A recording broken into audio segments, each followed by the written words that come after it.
YouTube family તમારું સ્વાગત છે મારા નવા વિડીયોમાં।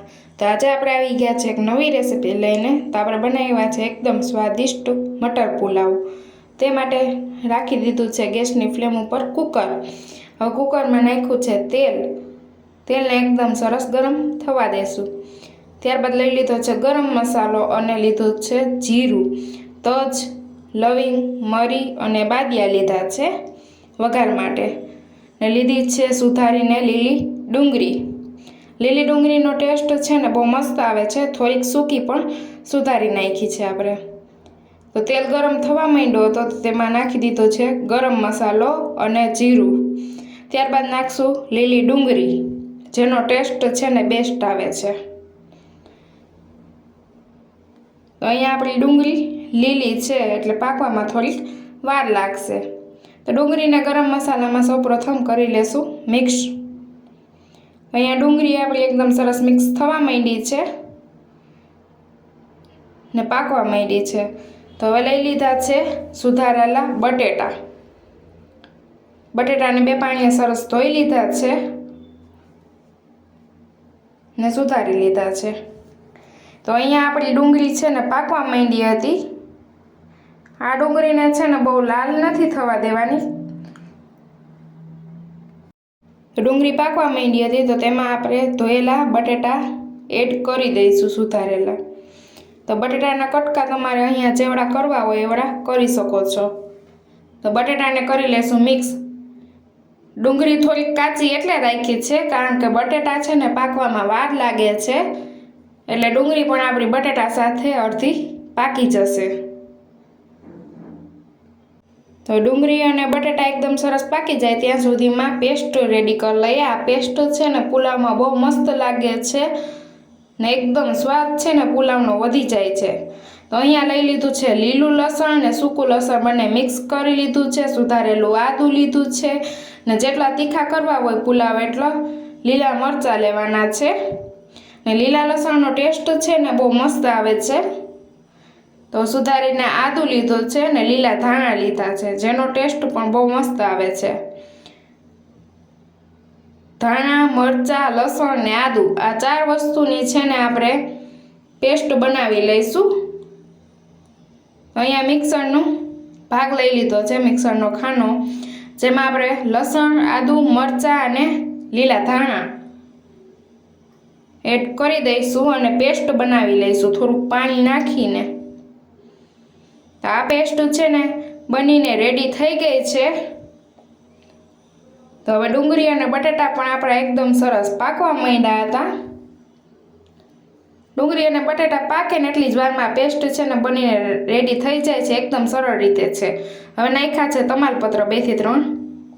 પેસ્ટ આપણે ડીશમાં લઈ લીધી છે ને એમાં નાખશું આપણે ધાણા જીરું। પુલાવ છે ને આપણે સફેદ જ બનાવીએ છીએ એટલે એમાં હળદર કે લાલ મરચું પાવડર નાખવાનું નથી। સફેદ પુલાવ બનાવવો હોય તો હળદર અને મરચું પાવડરને સ્કીપ કરી નાખવાના। અહીંયા ધાણા જીરાને મિક્સ કરી લેશું આ પેસ્ટમાં। હવે આપણે ડુંગળી અને બટેટા એકદમ સરસ પાકી ગયા હતા, પેસ્ટ બની ગઈ ત્યાં સુધીમાં। તો તમાલપત્ર એડ કરી દીધા છે અને હવે લીલી પેસ્ટ એડ કરી દઈશું। હવે નાખશું સ્વાદ અનુસાર નમક।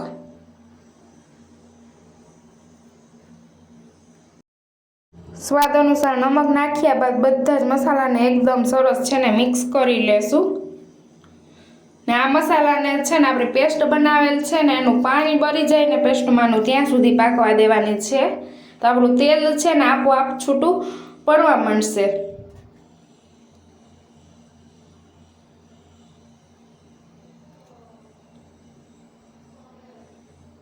તો અહીંયા આપણો મસાલો એકદમ સરસ છે ને પાકવા માંડ્યો હતો।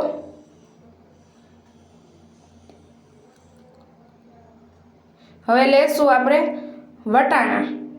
લીલા વટાણા જ લીધા છે અહીંયા। વટાણાને કરી નાખશું મિક્સ। વટાણા આપણા લીલા હોય છે એટલે પાકવામાં વાર લાગતી નથી। અહીંયા તમે સૂકા વટાણાનો ઉપયોગ કરતા હોય તો પલાળીને નાખી શકો છો। તો એકદમ સરસ બધા જ મસાલા આપણા છે ને પાકી ગયા હતા, તમે જોઈ શકો છો વિડીયોમાં. હવે આપણે નાખશું પાણી આંધણ માટે. જેટલા ભાત ઓરવા હોય એ પ્રમાણે તમે પાણી નાખી શકો છો. પાણી નાખીને કરી લેશું મિક્સ. આ પુલાવ છે ને એકદમ સરળ રીતે બની રહે છે ને બહુ મસ્ત બને છે ખાવામાં.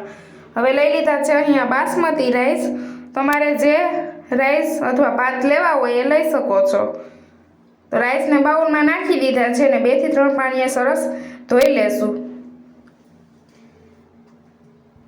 બાસમતી રાઈસનો ટેસ્ટ છે ને આપણા મટર પુલાવમાં બહુ મસ્ત આવે છે, એટલે આપણે બાસમતી રાઈસ નાખીશું.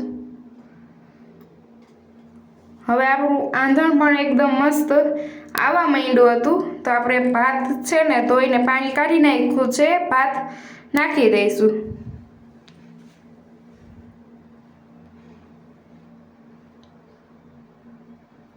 ભાત નાખીને કરી લેશું એકદમ સરસ મિક્સ.